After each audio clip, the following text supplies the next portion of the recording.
will talk about this thing called related to OCD. You all know what is OCD?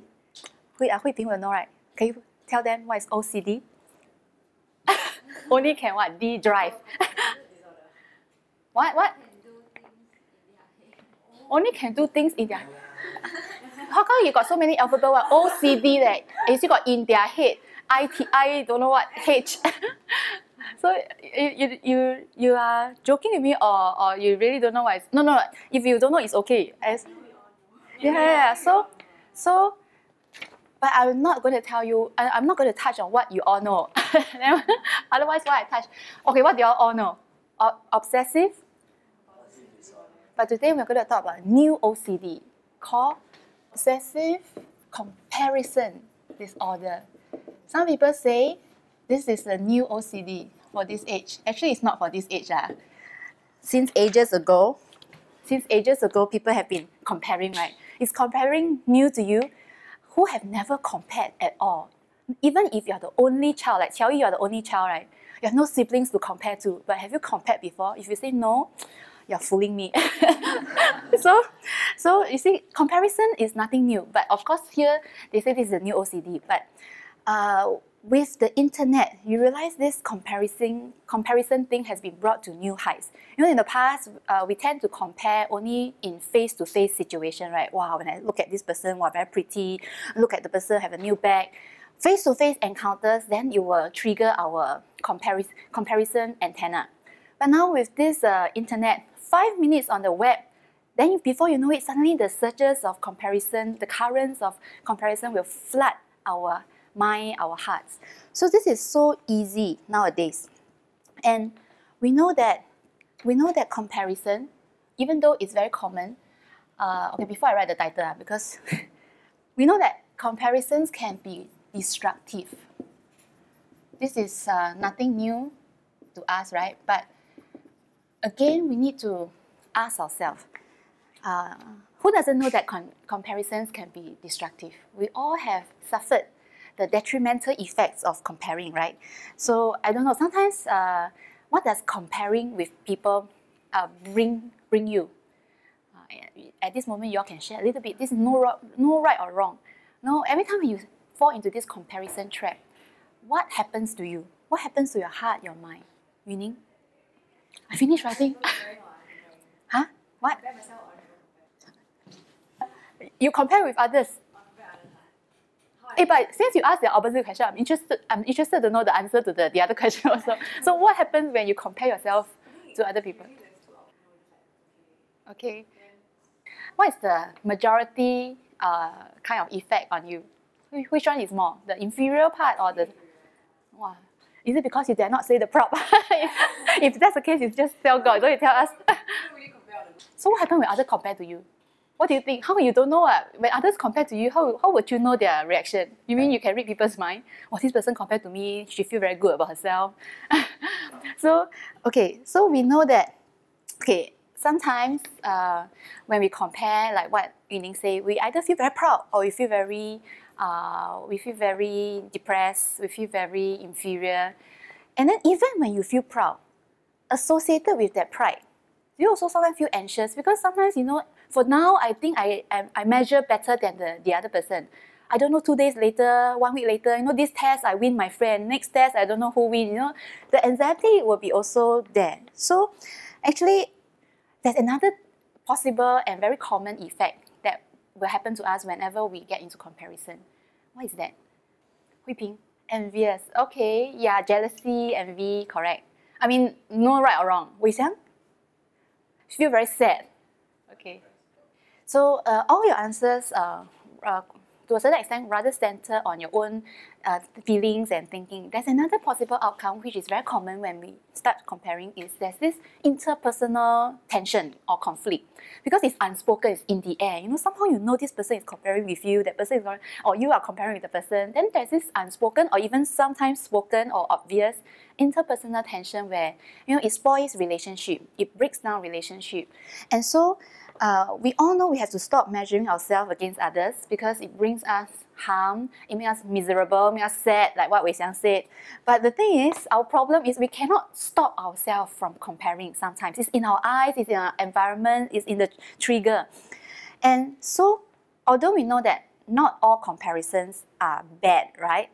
But the moment we start to sense that this comparing that we are falling into is leading us towards pride, is leading us towards selfishness or even bitterness, then that's the moment we must quickly turn to rely on God to stop this comparison. We cannot do it on our own, but we can ask God for help. So how is comparison destructive?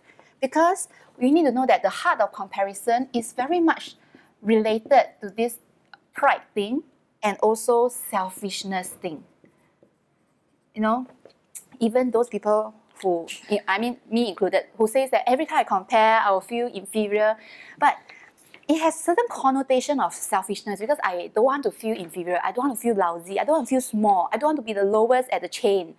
Me, I don't want to be slighted. So there's this hint of, wanting self-glory and don't want to be in a self-lowly position. So all this is related to this thing called sin. So you realize that so if I ask you, when did people start comparing? The moment where sin enters the world. So if you recall, when's the first time people start to compare? Genesis 3, humans sin. And then the first episode of jealousy, envy, immediately occurs in Genesis chapter 4, right? The very, very famous story of the brothers, Cain and Abel. Cain was very jealous that Abel's sacrifice was pleasing to God, accepted to God, and then his was not. And so he killed his brother, and then he himself also got cursed by God because of whatever he has done. So it's very destructive. It destroys another person's life. It destroys, first of all, it destroys relationship. Then it destroys the other person. Then it also destroys ourselves because ultimately, it will get us into the bad books of God whenever we are not satisfied with whatever we have. And so we see that this is where God wants us to be careful. Okay, why do I think of this topic today? Of course, one is related to last week's message because you can see from the title there's this same word, follow me, follow Jesus. But again, I was young before, even though I'm also even now all already still will compare, but what I mean is when I was in a school environment, I realized comparison is like an everyday meal you have to go through. It's like every time you go to school, there's so many things to compare, especially I don't know about engineering, but in the arts, right? People are not just concerned about studies, they're concerned about how you look. So there's this, and there's a lot of obvious or undercurrent that may attack our spirit. So that's why I was thinking every time I think about NUS, I was trying to pretend to be young again. What are the young people's struggle? But I realized this is something that we cannot avoid. Of course, age doesn't really, regardless of age, we will compare. But I think when you're in a campus situation, you see, who is more favored by the teacher, who has better grade, who is more popular, whose life is more exciting. Those in the hostel, they're having a good life. Those joining some very outstanding CCA, they're very well known. Now I'm this low profile, like this phantom roaming in the in the campus. So this sometimes will hit us and may steal away our joy in the Lord. And that's why we need to be very careful to guard ourselves against the destructive effect and trap of this comparison. And so this, I don't need to say more because I think it's very obvious that there is detrimental consequences when we compare. And so what is God's word for us? God's word for us is this title. What is that to you? Just follow me. In other words, don't compare, but follow Jesus. So in relation to this, and also as a continuation to last week's message, shall we read John chapter 21? And this is a story of who? Peter and Jesus' conversation. So this is an account of, Jesus telling Peter, come and follow me. And then this, when Jesus is telling Peter such an important thing, what Peter said? Peter was thinking about, if this is going to happen to me, what about John? He's still curious about the fate of John. So this Peter was very funny. He was like, he denied Christ 3 times. And then Jesus still come and find him back and reconcile with him and give him great commission and wanted to use him again by right. Peter must be so grateful and so happy, right? But strangely, this human nature is like that. Not just him, we also sometimes like that. God give us a chance, God forgive us, and we taste the sweetness of God. And when God give us something, we're very happy. But at the same time, we are curious. Hey, then what about the other person? God, you give me very good, like give me a place in NUS. How about the other person? So when Peter was curious about the fate of John, Jesus told him, don't compare, but just follow him. So we start to read from verse 17. So John chapter 21, verse 17. Okay, the third time Jesus said to him, Simon, son of John, do you love me? And Peter was hurt because Jesus asked him the third time, do you love me? And Peter said, Lord, you know all things. You know that I love you. So it's very cute. This Peter, he truly loved Jesus. But despite that, he also fell deep into the comparison trap. And so Jesus said, feed my sheep. And verse 18, very truly I tell you, when you were younger, you dressed yourself and went where you wanted. But when you are old, you will stretch out your hands, and someone else will dress you and lead you where you do not want to go. And Jesus said this to indicate the kind of death by which Peter would glorify God. And then Jesus said to Peter, follow me. And then verse 20 is where the comparison starts. Peter turned and saw that the disciple whom Jesus loved was following them. Then verse 21. When Peter saw him, he asked, Lord, what about him? I don't know how many times you all have also asked this question. Lord, I thank you for all your mercy, all your kindness on me, but what about him? Sometimes we ask, Lord, I serve you well, but this other person didn't even follow you. How can you give him better things? So verse 22 is very important. This is also Jesus' answer to us today. Jesus answered, if I want him to remain alive until I return, what is that to you? You must follow me. So if I want him to remain alive until I return, this is like what? This is a very different option. In fact, a so much better alternative to Peter's fate. Because earlier on, Jesus mentioned about Peter's fate. People will bring you to wherever you're not willing. You will die like a horrible death like that. And then now, Jesus is telling him, so what if I want to lead John in a way that he can remain alive, he can escape death, he don't need to die, But this doesn't mean that it truly happened. But Jesus is trying to tell Peter, so what if hypothetically this person is going to have a better alternative than you? And so this is what God is telling us today. Don't compare, but follow Jesus. So today, as I read this, I felt very convicted by God, because so many times, actually, I can be frank with you all. So many times, even until today, God is also telling me the same thing. As I said, I can be very frank. There was God always reassure me and say, so what if you can? So what if Pastor Vincent preached so much better than you? Every time I go to mission trip, everybody queue to talk to Pastor Vincent. Only when I cannot get a queue number to Pastor Vincent, then they say, preacher Hui Jin. So it's like, and then so it's very obvious one. Then last time we go mission, there will be we have to eat what. So one table only can sit 10 people, right? So everybody will flood to that table. Hey, I cannot squeeze anymore. Bo pian, bo pian means cannot help it. Come and sit with preacher. So but sometimes I know all these things are very obvious, what? But the thing is, but God also tells us to look at ourselves with what? Sober judgment. So again, this scripture also reminds us, so what if Pastor Vincent can preach better than you? So what if more people find him? You follow me. And today, God is also telling all of you, you have different situation than me. So what can God be telling you today? God maybe will say, so what? If what is it to you that your friend is very popular, very pretty, have a lot of fan club, have an exciting life? So what if what is that to you? You must follow me. And the important word in this verse is what? Okay, no, I inserted the wrong.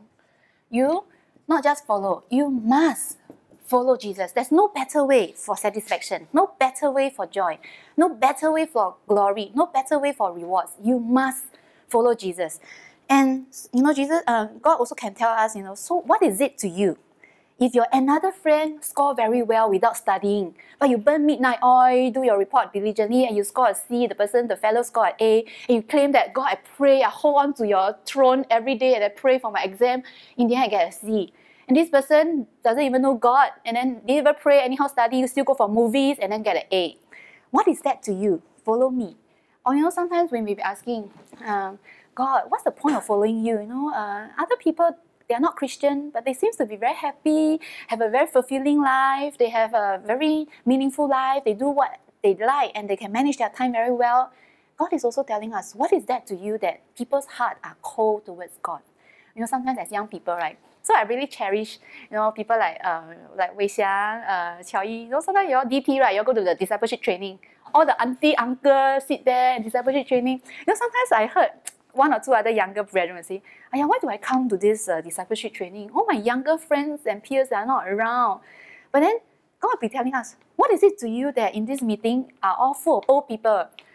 You just follow me, despite your age. Last time was also very interesting. When Pastor Wen Gang all got blessed by the word of God, he started also when they are the younger so-called audience among the crowd. And then the older crowd, in the end, maybe they didn't see the light of the word so much. But these younger people, they faithfully go and attend and learn the word of God. Then they got drawn in by the word of God. And they are where they are today by God's guidance. So what is it to you? Of course, my point is not about attending service. My point is, so what? What is it? So remember this question. Always put this in your mind. Sometimes I got the stress. Last time, now some of you know that I'm leading the English service. Last time I got the stress. People have been so used to listening to pastor preach at the Chinese service. Then suddenly I have to come and teach, preach at the English service. First of all, my English, you all know my standard. Then after that, my preaching skill also, you all know my standard. I mean, cannot compare to him.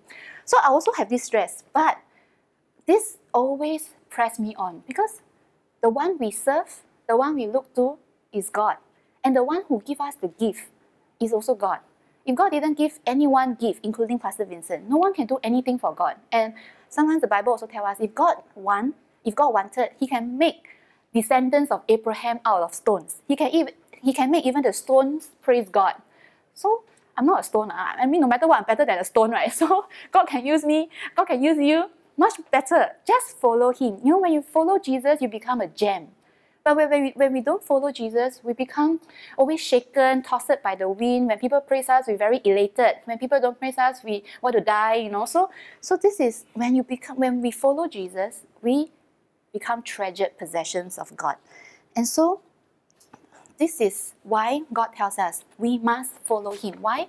Because God has unique plan for each of us. And because God has unique plans for each of us, it means that other people cannot become the standard for us. Because God has unique plans for you and I. Whatever happens to other people cannot become a dream or cannot become a standard for us to pursue. Sometimes we are locked in by our mindset. Oh, this is what is called successful. This is what is called happy. So we are locked in. Say, if I want to have a happy life, fulfilling life, I must be in this template. I must follow this model. But the thing is, God has unique plan for each of us. Moses cannot be Joshua.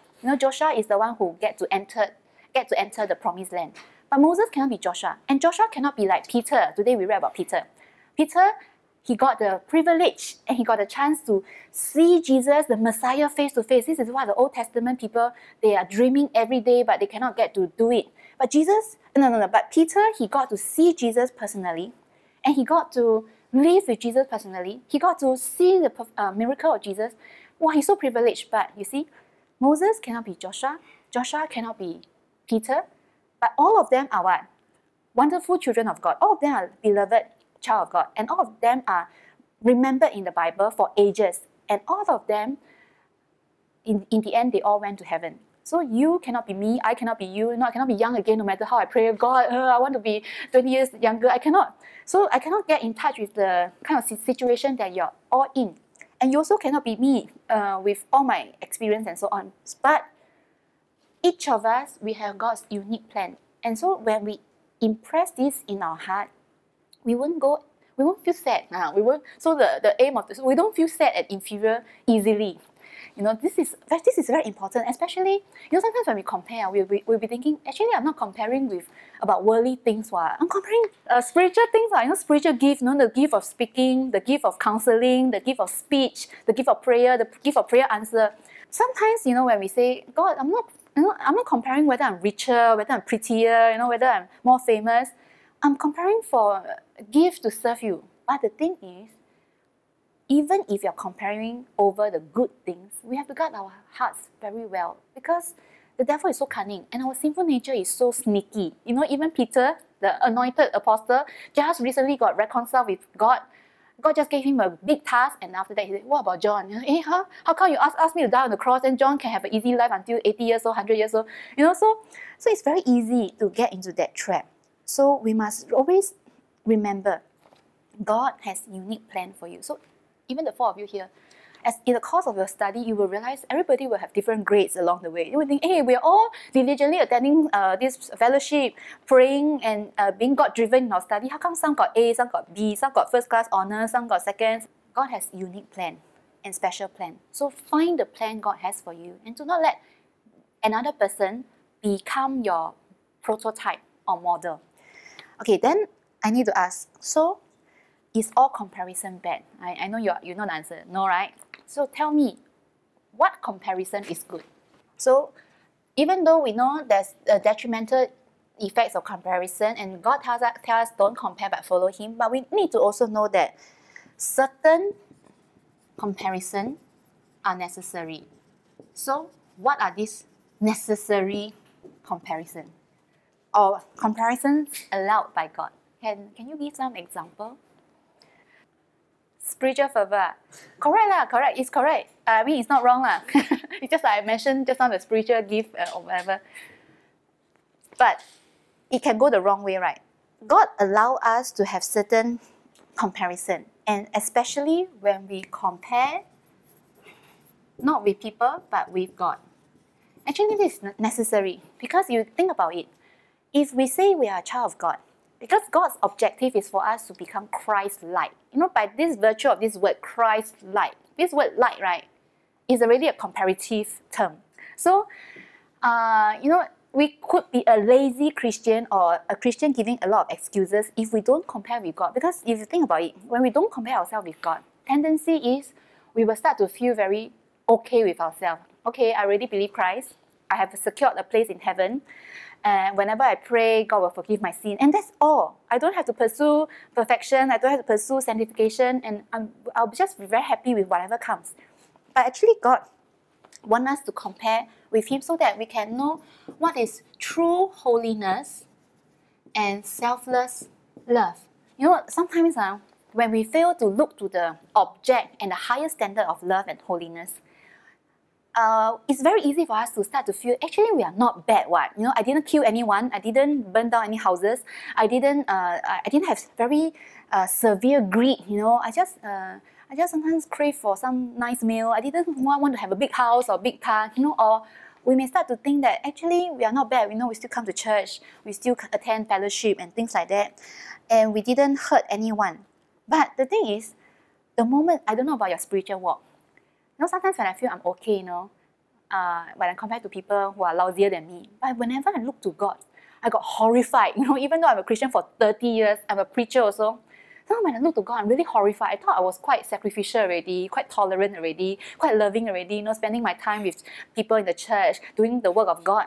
But I was quite horrified when I see how Jesus, the extent to which Jesus go all the way. People spit at Him. Today, if you spit at me, maybe next time don't come to NUS anymore. But Jesus, people spit at Him, He still go to the cross. I don't know how He did it. So sometimes when we compare, sometimes it's very easy for us, when people disturb us, when people abuse us, when people take advantage of us, even people in the church, we start to feel angry. Why this person not appreciative? Why this person always abuse me? Why this person always ask me to clean the toilet? No, for example. So we think, why like that? But then I think about Jesus. He can live in the palace in heaven, and He come down and live in this earth with all these silly sinners who doesn't appreciate Him. Then I start to realize, what do I have to complain about? So when we look to Jesus, you realize a lot of things, in the areas in which you think you're very good, suddenly fly away. You just think, there's a lot of room for improvement, a lot of room for perfection. And so that kind of blessed comparison can actually humble us down. Can actually put us in a more sober perspective of ourselves. Are we really that good? And on the other hand, are we really that bad? You know, so we need to, how to say, we need, like, are we really that bad, for example, you know, in terms of wealth? You know, sometimes we feel we are like, there's nothing to give thanks, there's nothing to be happy about. You look at my bank account, what's there to give thanks? You know, I cannot even go for a holiday during my school holiday, don't know what. But the thing is, you look at Jesus, am I really that bad? Actually, no. Jesus don't even have a house. You know, he say, all the fox have holes, the birds have the nest, I don't know, but I don't have a place to stay. So we are not too bad compared to Jesus. So it brings us to a more sober perspective of ourselves. It humbles us down, and it gives us the desire to really be like him and to depend on him. And so, without such comparison, you realize, frankly, we cannot grow. A Christian who doesn't always compare himself to Jesus will always be stagnant. And then, or he will be very, he will be very, either he has a very exalted view of himself, thinking he's good enough, or he will keep finding excuses, you know, not to pursue God. And so this is one of the blessed comparison God wants us to have with God. Then the other one is with godly people. So although just now I mentioned, what is that to you that Pastor Vincent can preach better? You just follow God. But that doesn't mean that I stop myself from learning from him. You have to see the difference. So that's why just now Wei Xiang's answer is also right. When we compare in terms of spiritual fervor, how do we make it how do we prevent it from going the wrong direction? Say, for example, when I look to Pastor Vincent, instead of comparing to him and then being handicapped, so the deciding factor is, am I handicapped after I compare? Do I stop displaying the potential that God has placed in my life after I compare to someone? Or I'm stirred in my heart. If God can do that on that person, and someone I know him since he's a boy, he's a teenager. If God can do that to this person, of course God can do that in me, right? God is God, what? So you'll be stirred up to really imitate. So the other verse that I want all of us to read is, anyway, is it here? Okay, another verse I want all of us to read is Hebrews chapter 12, verse 1 to 2. Therefore, since we are surrounded by such a great cloud of witnesses, so all these godly people before us, let us throw off everything that hinders and the sin that so easily entangles, and let us run with perseverance the race marked out for us, fixing our eyes on Jesus, the pioneer and perfecter of faith.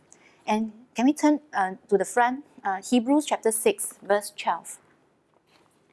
So Hebrews chapter 6, verse 12 says, we do not want you to become lazy. So lazy means what? Complacent, not striving for perfection and sanctification. So Hebrews 6:12 says, we do not want you to become lazy, but to what? To imitate those who through faith and patience inherit what has been promised. So how do you imitate if you don't compare? How do you imitate if you don't observe the gap between their spiritual state and our spiritual state? So all these previous witnesses and godly people that God placed before us are not meant for us to compare and then we feel, I can never be like Paul, I can never be like Peter. Wow, Peter can die on the cross for Jesus. I cannot. Somebody scold me for being a Christian, I will shut up and not let anyone know that I'm a Christian. Sometimes we have all these reservations in our heart. But all these witnesses that God has placed before us are not meant to make us inferior or proud, but are meant to be our role model to imitate, so that when we compare ourselves with them, we will find this motivation to press on to be more godly. And so this is comparisons that are blessed. And the thing is, now we know there's blessed comparison, there's also destructive comparison. So the question we will ask is then how not to fall into this destructive comparison? What is the safeguard? How not to? I only have one point for this. The way to guard ourselves from entering the destructive comparison is to really establish our self-worth in Christ. But you realize the norm is what? Even for non-Christian, if you're honest with yourself, in our head we know my self-worth comes from God. I'm so precious to God that He even died on the cross for us. But if you ask yourself practically, realistically, as you live day to day, where do you accumulate your sense of self-worth? When you see a lot of A on your results slip, wow, you feel you're very 厉害, you know, you feel you're very smart, you feel you're very useful. When all your friends come to you for advice, then you feel, wow, you're very useful. Or what? What is it that always gives you the source of your worth? When you feel you didn't disappoint your parents, when you feel, wow, all the brothers and sisters in the church look to you for advice, look to you for guidance, or what is it? You know, this is something we need to not just struggle once, but we have to struggle a lot of times. Like, since I'm young, I also battle with self-esteem, self-worth. And even as I got a lot more healing and stability as I grow up, even as a preacher, sometimes I need to ask myself, you know, for example, as a preacher, do I feel I am very worthy if I sit in the church and everybody queue up to talk to me, you know, everybody like to talk to me, then like that, I can be worthy? Or what if one day I walk in the church, everybody see me as transparent, you know, like didn't see me, you know, and didn't greet me, and then you know, like I'm insignificant? Does it mean that I'm still worthy in God? So this is something, you know, the model answer, but it's the heart that we need to adjust and fight all the time. So I thank God, you know, God give me glamorous moments, but God also give me, you know, all the low moments in my life where I'm really like a transparent person in the world. Nobody knows me, nobody greet me, nobody see me, nobody. But it is at those moments that forces me to go back on this foundation. Where do I find my worth? Do I find my worth when my parents are very pleased with me? Do I find my worth when a man loves me? Do I find my worth when my boss appreciates me? Or my teacher or your teacher favors you? What is it? So a lot of times we know that we are the dignified child of God. His ever-present help and love, unchanging love is with us. But we need to guard against, you know, whether our self-worth is associated to how God look at us or how humans look at us. Sometimes we want to compare because we wanted to be smarter in the eyes of people. We want to be more enviable, you know. We want people to admire us more in the eyes of people. So that's why we like to compare. And we feel very shocked, you know, when we think that we stand above average.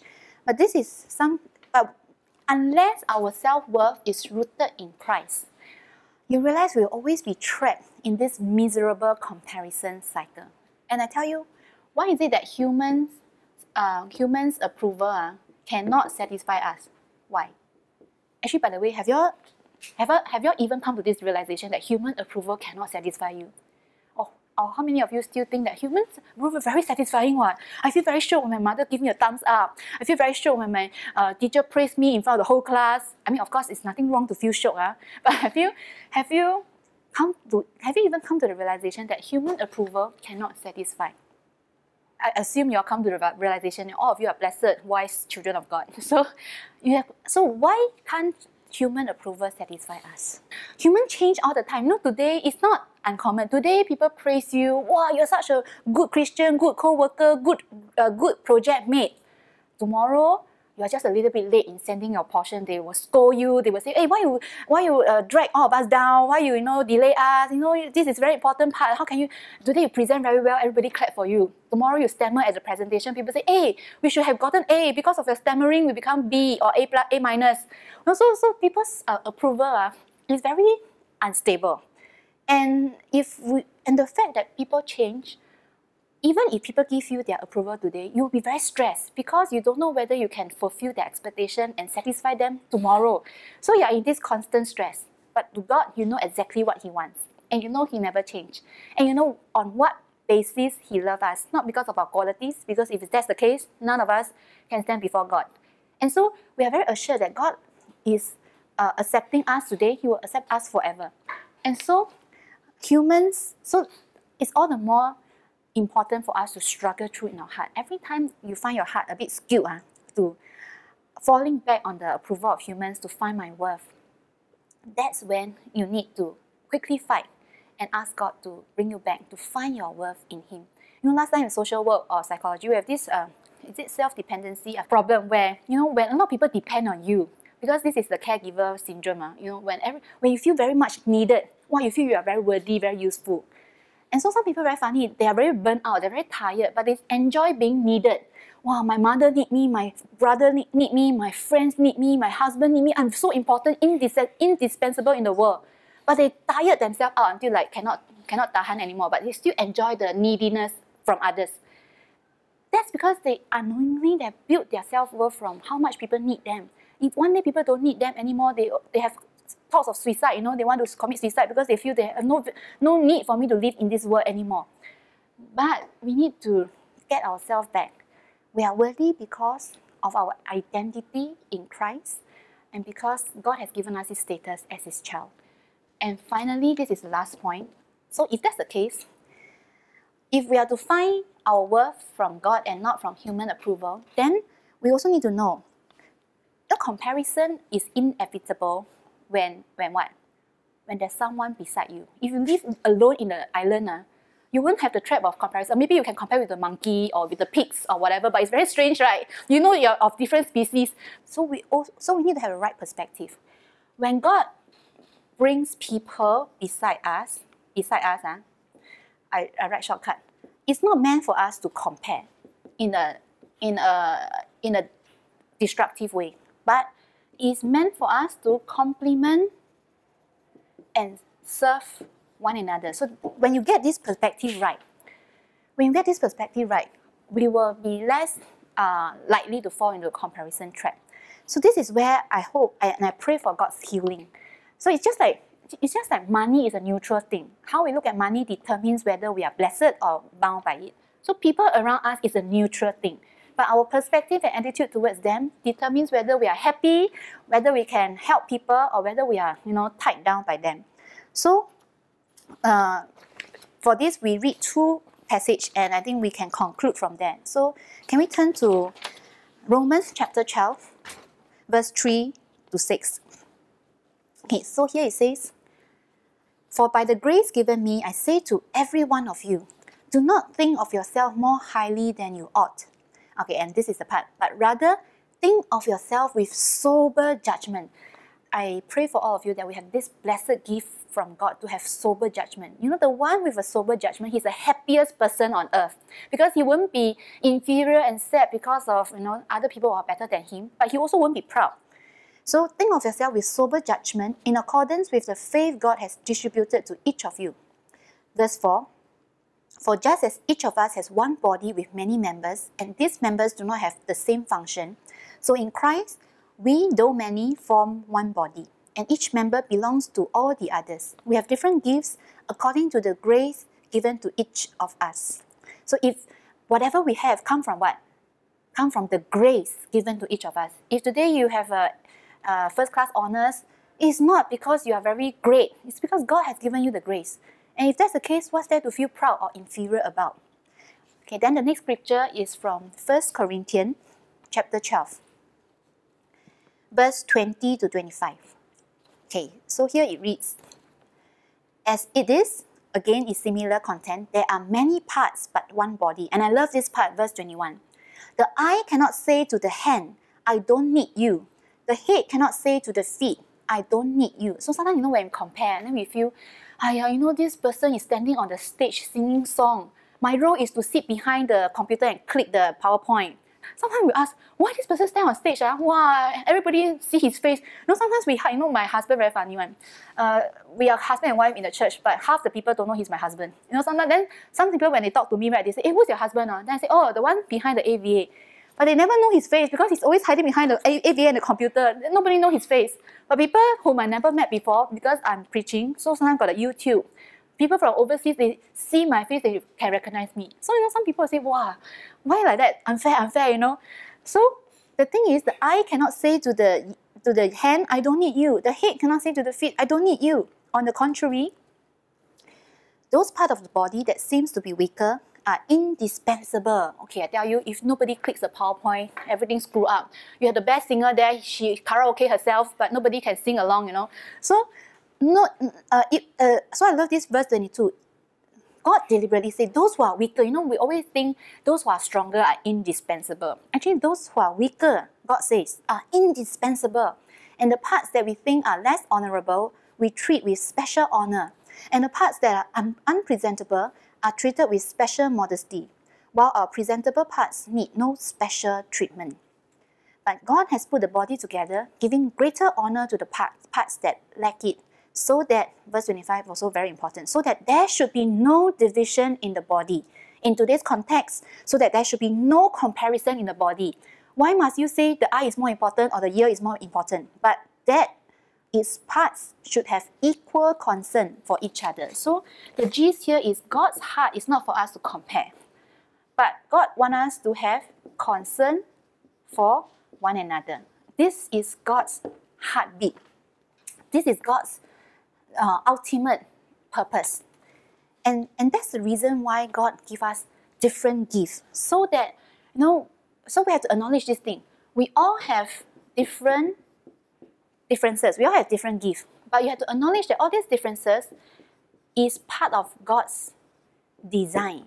When you acknowledge that, you will feel more balanced in your heart. I'm designed to be like that. I'm designed to be gifted in certain area. I'm designed to, so that I can, if everyone in the church want to be preacher, I think there will be a lot of quarrels. I also want to preach, you also want to preach, nobody want to listen to God. So, but if everyone also want to wash the toilet, which is not the case, nobody want. So, also then, nobody want to do other things. So, we need to acknowledge that God in His wisdom, in His grace, He purposely designed that everyone is different.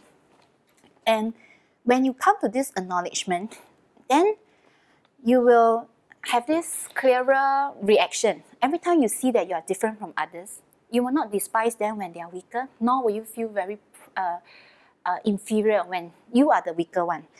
And so we need to get this in our mind that when we are different, if we are different from others, it doesn't mean that we are worse than them. This perspective must be out of our mind, because we always have this thought, if I'm different, I cannot sing as well as this sister. It means I'm super lousy. But being different just means, as what I mentioned just now, God has unique purpose and calling for you. So being different doesn't mean it's not good. Some of you, simple fact, some of you can speak more, some of us, we are more shy, some of us, we are more talkative. Last time I always have brethren telling me, I really envy you. You can talk. I always tell them, I'm introvert, you don't know. I don't want to talk one. But in my role, I don't talk. How I wish I can be like you, sit one corner, don't talk. People don't find me funny. But if I one day go to church and sit one corner, I don't talk. People will come, hey, Hui Chin, are you sick? Or something. So sometimes I enjoy the space, that you all have. But the thing is, they say, no, you come, you see a new friend, you immediately know what question to ask, what topic to strike, and you can strike a very natural conversation. But you still have to realize God create different people for different purpose. Being different doesn't mean it's bad.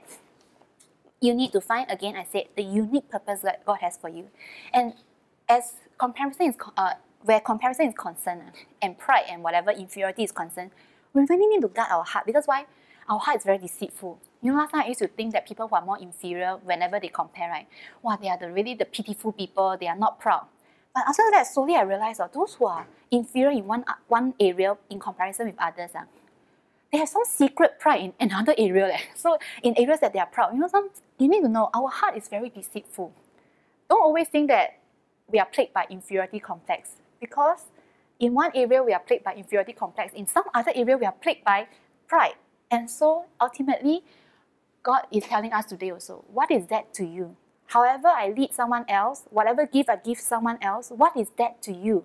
You must follow me. And the key word is must. If you don't follow me, all your gift cannot be put to best use. It will only end you up in pride.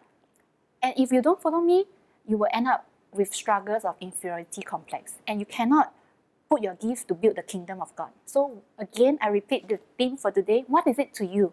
So and so have this happening, so and so have this gift. You must follow Jesus. And that's where you can manifest the full potential that God has put in your life. And that's where you can develop and unfold God's unique purpose for your life.